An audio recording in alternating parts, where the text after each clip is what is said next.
خوب متوجہ ہو جاتے، اپنے اموال کی زکوٰۃ نکالتے تاکہ غربا اور مساکین مسلمان ماہ رمضان میں روزوں کی تیاری کر سکیں۔ حکام قیدیوں کو طلب کر کے ان کی حد قائم کرتے، یعنی جن کو سزا سنانی ہوتی سزا سناتے، بقیہ جن کو مناسب ہوتا آزاد کر دیتے۔ تاجر اپنے قرضے ادا کرتے، دوسروں سے اپنے قرضے وصول کر لیتے، یعنی ماہ رمضان آنے سے پہلے پہلے اپنے آپ کو فارغ کر لیتے، اور رمضان شریف کا چاند نظر آتے ہی غسل کر کے بعض حضرات اعتکاف میں بیٹھ جاتے۔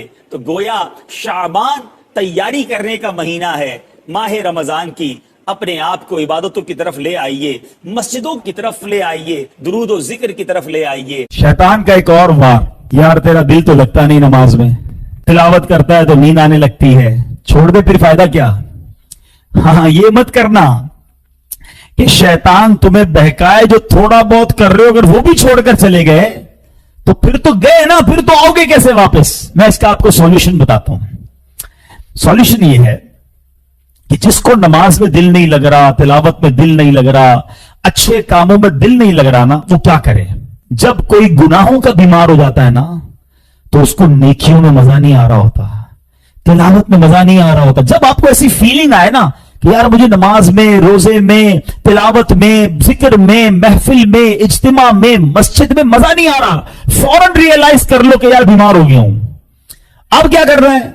عبادت نہیں چھوڑنی ہے، توبہ بھی کرنی ہے، استغفار بھی کرنا ہے، معافی بھی مانگنی اور آتے رہنا ہے۔ ہوگا کیا کہ چند دنوں کے بعد جب یہ دل سے گناہوں کا ورق ہٹے گا نا تو سجدوں کی لذت آنا شروع ہو جائے گی، عبادت میں دل لگنا شروع ہو جائے گا، تلاوت کا نور ملنا شروع ہو جائے گا، کیونکہ وہ بیماری کے دن چلے جائیں گے۔ اب بیماری بھی رہوں اور دوائی بھی نہ لوں تو بیماری تو اور بڑھ جائے گی نا۔ کچھ لوگ اس لیے بھاگ جاتے ہیں، یار میں مسجد میں جاتا ہوں مزہ نہیں آتا، ارے اب تو اور مسجد میں جانا ہے، قرآن پڑھتا ہوں دل نہیں لگتا، ارے اب تو اور قرآن پڑھنا ہے، میں ذکر کرتا ہوں مجھے نیند آنے لگتی ہے، ارے اب اور ذکر کرنا ہے کیونکہ دل بیمار ہو گیا ہے، مجھے اس بیمار دل کو صاف کرنا ہے۔ اگر یہ بیماری بڑھ گئی تو کہیں ایمان ہاتھ سے نہ چلا جائے۔ یاد رکھیے علماء فرماتے ہیں کہ ایمان جانے کا ایک سبب یہ بھی لکھا کہ بندہ گناہ کرتا رہتا ہے، گناہ کرتا رہتا ہے یہاں تک کہ دل سخت ہو جاتا ہے اور آخری وقت بندے کا ایمان بھی چھین لیا جاتا ہے۔ دل سخت مت ہونے دینا، دل کالا مت ہونے دینا، دل بگڑنے مت دینا۔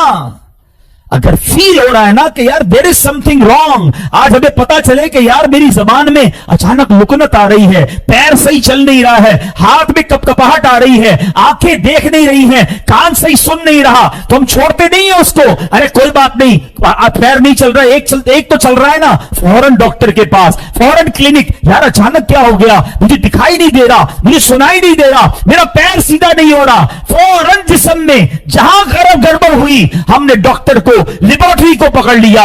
ارے جب تمہارے ایمان کے معاملے میں، تمہاری عبادت کے معاملے میں گڑبڑ شروع ہو گئی ہے، تمہیں نماز میں دل نہیں لگ رہا، تمہارا تلاوت میں دل نہیں لگ رہا، تمہارا سجدوں میں دل نہیں لگ رہا، تم دعا کے لیے ہاتھ اٹھاتے ہو آنسو نہیں بہ رہے، تمہیں یاد مدینہ نہیں تڑ پا رہی، سمجھ لو میں بیمار ہو گیا ہوں۔ اب مسجد چھوڑ کر مت جانا، اب اللہ کی بارگاہ میں سر جھکا دینا کہ مولا بیمار بن گیا ہوں، مولا گناہوں نے ورق چڑھا دیا ہے، دل سیاہ ہونے لگ گیا ہے، اے اللہ دل بگڑنے لگ گیا ہے، کریم کریم مدد کر۔ سنو میرے آقا نے کیا فرمایا، ارے کونین کے والی ہیں، ان کے صدقے ہماری مغفرت ہوگی، وہ اپنے رب سے مدد مانگتے ہیں۔ اللہم اعنی علی ذکرک و شکرک و حسن عبادتک، اے اللہ میری مدد کر، میں تیرا ذکر اچھا کروں، میں تیری عبادت کروں، تیری بارگاہ میں سجدے کروں۔ مانگو نا اپنے رب سے، وہ کریم ہے، وہ تمہارا دل صاف کر دے گا، وہ تمہارے دل سے یہ گناہوں کی عادت چھوڑا دے گا۔ بس فکر رکھنا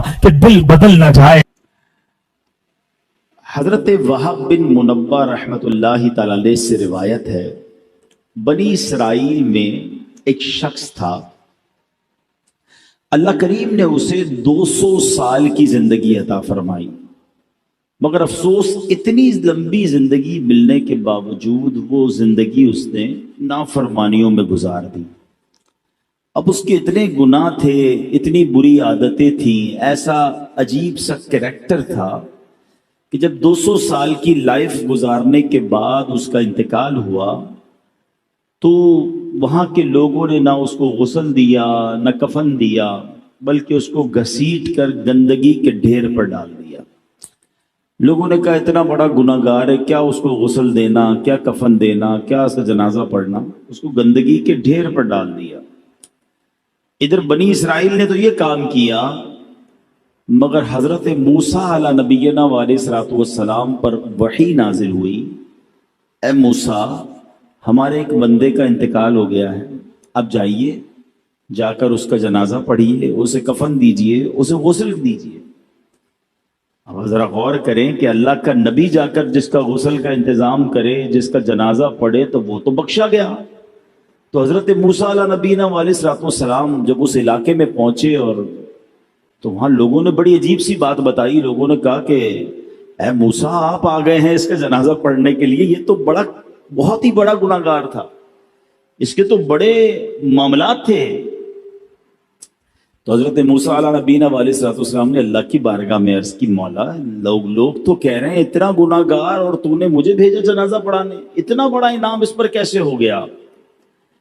تو کیا ارشاد ہوا کہ اے موسیٰ علیہ السلام، بنی اسرائیل والے سچ کہتے ہیں، واقعی بڑا گناہ گار بندہ ہے یہ، مگر معاملہ یہ ہے کہ جب یہ انہو کان کلما نشر التوراۃ، جب بھی یہ بندہ تورات شریف کھولتا تھا، وَنَظَرَ إِلَىٰ اسْمِ محمد صلی اللہ علیہ وسلم، تورات شریف میں جب میرے نبی علیہ السلام محمد مصطفیٰ کا نام پاک دیکھتا تھا تو قبلہ وضعہ علی عینیہ وصلی علیہ، اے موسیٰ وہ میرے محبوب کے نام کو ادب سے چومتا تھا، آنکھوں پر لگاتا تھا اور درود پاک کے نذرانے بھیجا کرتا تھا۔ ہائے ہائے ہائے، اے موسیٰ ہمیں اس کی ادا بڑی پسند آئی، بس اسی نیک عمل کی وجہ سے میں نے اس کے سارے گناہ بخش دیے، اور وَزَوَّجْتُهُ 70 حورا، میں نے اس کا نکاح 70 حوروں کے ساتھ کر دیا۔ اعمال نہ دیکھے یہ دیکھا، محبوب کے کوچے کا ہے گدا، اعمال نہ دیکھے یہ دیکھا، محبوب کے کوچے کا ہے گدا، مولا نے مجھے یوں بخش دیا، سبحان اللہ سبحان اللہ۔ پیارے اسلامی بھائیوں، یہ ہے نام پاک مصطفیٰ، یہ ہے ادب مصطفیٰ، یہ ہے تعظیم مصطفیٰ صلی اللہ تعالی علیہ وسلم۔ کتنا پسند ہے رب عز و جل کو کہ میرے حبیب کی نام کی تعظیم کی جائے، عزت کیا جائے۔ نصیب والوں کو نصیب ہوتا ہے، آج بھی نصیب والے ہیں کہ جب نام پاک مصطفیٰ سنتے ہیں تو چوم لیتے ہیں، جب بھی محمد صلی اللہ علیہ وسلم کا نام سنتے ہیں تو انگوٹھوں کو چومتے ہیں۔ اچھا دیکھیں رب نے نام بھی کیسا عطا فرمایا ہے، انگوٹھے تو بعد میں چومیں گے، پہلے ہونٹ ہی ایک دوسرے کو چوم لیتے ہیں۔ کہیے محمد صلی اللہ علیہ وسلم، ہونٹ چوم رہے ہیں نا ایک دوسرے کو، ہونٹ ہی ایک دوسرے کو چوم رہے ہیں، ایسا رب نے نام عطا فرمایا۔ اور سبحان اللہ 200 سال کے گناہ معاف ہو گئے، آنکھوں سے لگاتا تھا، چومتا تھا، درود پڑھتا تھا۔ تو درود پڑھنے کی عادت ڈالیں، نبی پاک کے نام کی تعظیم دل میں پیدا کریں، انشاءاللہ وارے نیارے ہو جائیں گے۔ اور ایک اور بات سیکھنے کو ملی کہ اللہ نے اپنے حبیب کی شان کیسی بلند کی ہے۔ ابھی دنیا میں میرے آقا تشریف نہیں لایا ہے، حضرت موسیٰ کا دور تو بہت پرانا دور ہے نا، thousands years ago، ہزاروں سال پہلے جناب رسول اللہ صلی اللہ علیہ وسلم کی آمد سے پہلے ان کا چرچا بلند ہو رہا ہے، ان کا نام چوما جا رہا ہے، ان پر درود پڑھا جا رہا ہے، ان کا ادب کیا جا رہا ہے۔ پچھلی ساری آسمانی کتابوں میں نبی پاک کا ذکر موجود، انبیاء آئے نبی پاک کی باتیں بتاتے تھے کہ ایک نبی ہیں جو آنے والے ہیں، آخری نبی کا ذکر ہوا کرتا تھا۔ اللہ اکبر، وہ شاعر لکھتے نا، ایک میں ہی نہیں ان پر قربان زمانہ ہے، ایک میں ہی نہیں ان پر قربان زمانہ ہے، جو رب دو عالم کا محبوب یگانہ ہے۔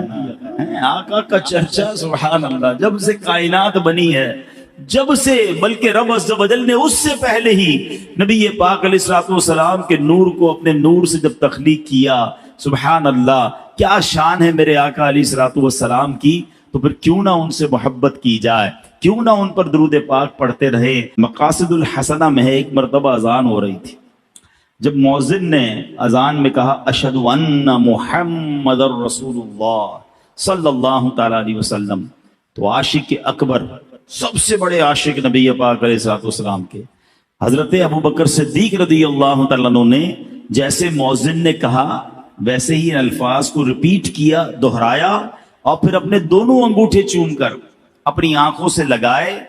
اب نبی پاک علیہ الصلوۃ والسلام کی ملاحظہ فرما رہے تھے، پیارے آقا دیکھ رہے تھے کہ صدیق اکبر نے ایسا کیا ہے، نبی پاک نے منع نہیں کیا، روکا نہیں کہ اے ابوبکر یہ کیا کر رہے ہو، بلکہ سنو کیا فرمایا، فرماتے من فعل مثل ما فعل خلیلی فقد حلت علیہ شفاعتی، یعنی میرے پیارے دوست نے ابھی جیسے کیا ہے ایسے اگر کوئی بندہ کرے گا تو میری شفاعت اس کے لیے حلال ہو گئی۔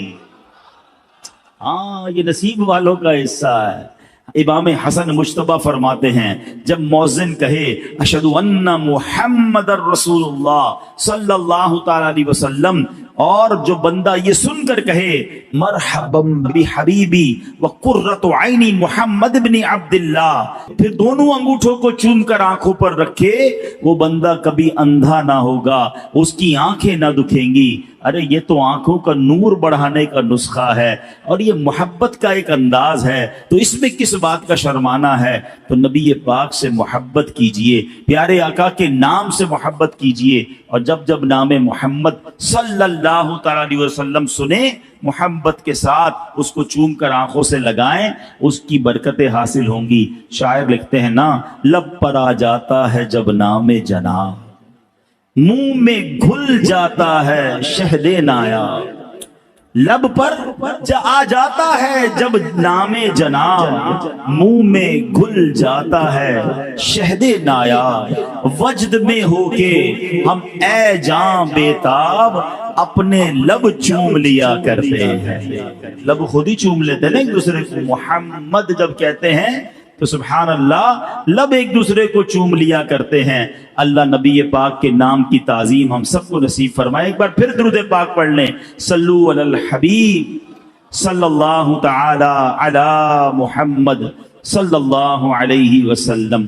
انشاءاللہ نبی پاک کا ذکر خیر سنیں گے، پیارے آقا کے مبارک نام ہی کے کچھ اوصاف آج سنیں گے، اور نبی پاک کی شان تو ایسی ہے جس بھی طرف نظر دوڑائیں اللہ نے اپنے نبی کو ایسا با کمال بنایا ہے، ایسا شاندار بنایا ہے۔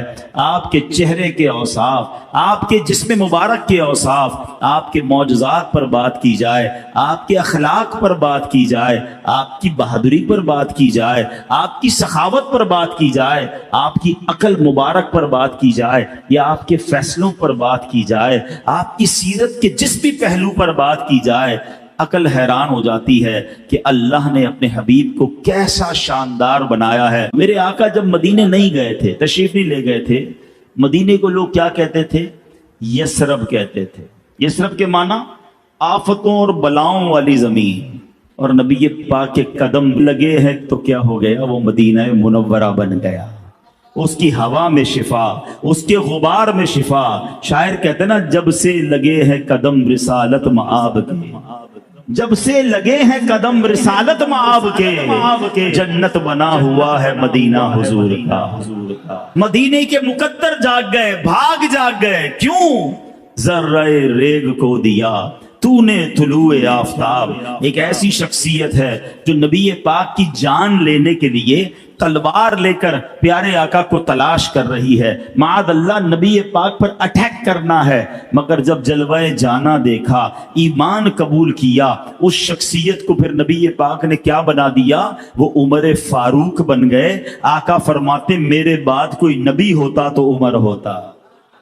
ذرہ ریگ کو دیا تو نے طلوع آفتاب۔ آؤ نبی پاک کے بچپن میں چلتے ہیں، ابھی بچپن کا لمحات ہے، بالکل 2-3 سال کی جو 1-2 سال کی عمر ہوتی ہے، ولادت کے بعد کی عمر ہوتی ہے، دودھ پینے کی عمر ہے، مکے میں بہت ساری دائیاں آئی ہوں گی، بہت سارے بچوں کو وہ دائیاں لے کر گئی۔ کتابوں میں ذکر ملتا ہے قبیلہ بنو سعد سے بہت ساری دودھ پلانے والی آئیں اور بہت سارے بچوں کو لے گئی۔ آپ سے پوچھتا ہوں، سوائے ایک دائی کے کسی اور دائی کا نام یاد ہے؟ کسی اور کا پتا ہے کہ ان کے نام کیا تھے؟ کسی کا نام نہیں پتا، مگر ایک دائی کہتی ہے ایک بچہ رہ گیا، کوئی دائی لے کر نہ گئی۔ کیوں نہ گئی؟ کیونکہ اس کے والد دنیا میں نہیں تھے۔ سوچا اگر اس بچے کو لے جائیں گے، دودھ پلائیں گے، اتنے پیسے نہیں ملیں گے کیونکہ والد دنیا میں نہیں ہیں۔ مگر اس دائی کے بھاگ جاگنے تھے، اس دائی کی قسمت جاگنی تھی۔ اس دائی نے اس بچے کو کیا لیا؟ آج 1450 سال گزر گئے، کون سی محفل ہے، کون سی سیرت کی کتاب ہے جہاں دائی حلیمہ کا ذکر نہیں ہے؟ اس زمانے میں چراغ جلائے جاتے تھے، ابھی تو لائٹیں ہیں نا، چراغ، اور لوگ جتنی دیر جاگتے تھے چراغ جلاتے تھے، پھر بجھا دیتے تھے، ضرورت نہیں تھی، تیل ڈالنا پڑتا تھا، سوتے تھے تو اندھیرا ہو جاتا تھا۔ گاؤں والوں نے نوٹس کرنا شروع کیا، سارے گاؤں میں اندھیرا مگر ساری رات حلیمہ کا گھر جگمگاتا ہے، ساری رات اس کے گھر سے روشنی آتی ہے۔ صبح گاؤں والوں نے پوچھا حلیمہ بڑے پیسے آ گئے، ساری رات چراغ جلاتی ہو؟ کہتی نہیں، ساری رات چراغ نہیں جلاتی، جو منا لے کر آئی ہوں، جو بچہ لے کر آئی ہوں، اس کے چہرے سے نور ہی اتنا نکلتا ہے کہ ساری رات ہی گھر جگمگاتا۔ نبی پاک مکے سے مدینے جا رہے ہیں، ہجرت کر رہے ہیں، راستے میں کھانے کی ضرورت پیش آتی ہے، ٹھیک ہے نا؟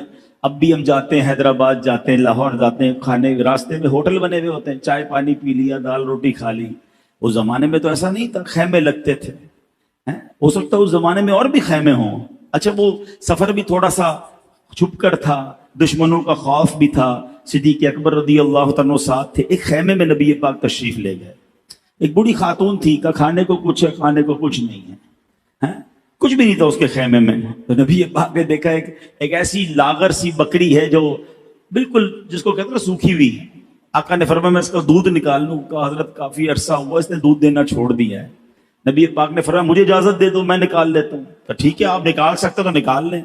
نبی پاک نے ہاتھ پھیرا، بسم اللہ پڑھ کر اس کے تھنوں میں دودھ آ گیا، دودھ دھویا، پیارے آقا نے دودھ پیا، صدیق اکبر نے دودھ پیا، غلام اور ساتھ تھا اس نے بھی دودھ پیا۔ اس خاتون کے خیمے میں جتنے برتن سے تبھی دودھ سے بھر گئے ہیں۔ ان کے شوہر واپس آئے، کہتے اے ام معبد، ان کا نام تھا ام معبد، وہ شوہر کا نام کیا تھا؟ ابو معبد۔ کہتے اے ام معبد، یہ ہمارے خیمے کی حالت کیسے بدل گئی؟ وہ کہتی ایک مبارک ہستی آئی تھی، نام بھی نہیں پتا تھا انہیں نبی پاک، اور ان کا ایک مبارک ہستی آئی تھی، بڑا حسین چہرہ تھا، بڑا نرالا چہرہ تھا، وہ آئے ہمارے بھاگ جگا کر چلے گئے۔ آپ کو پتہ ہے حضرت ام معبد نے نبی پاک کا ایک حلیہ بیان کیا۔ ہاں، یہ علماء بیٹھے ہیں، ہر سیرت نگار نے جب جب نبی پاک کا حلیہ لکھا نا، حدیث کی کتابوں میں، سیرت کی کتابوں میں، اس خیمے والی کے الفاظ ضرور لکھے جاتے ہیں، کیونکہ اس شاندار انداز میں موتیوں کی مانند اس نے نبی پاک کا ذکر کر دیا کہ سبحان اللہ، آج 1450 سال گزر گئے ہیں، جب جب نبی پاک کا حلیہ بیان کیا جاتا ہے ام معبد کا ذکر ضرور کیا جاتا ہے۔ ارے اس راستے میں بڑے خیمے تھے، بڑے خیمے والیاں اور والے ہوں گے، ہم کسی کو نہیں جانتے، جانتے ہیں تو ام معبد کو جانتے ہیں۔ کیوں جانتے ہیں؟ کہ ذرہ ریگ کو دیا تو نے طلوع آفتاب۔ آج ایک بات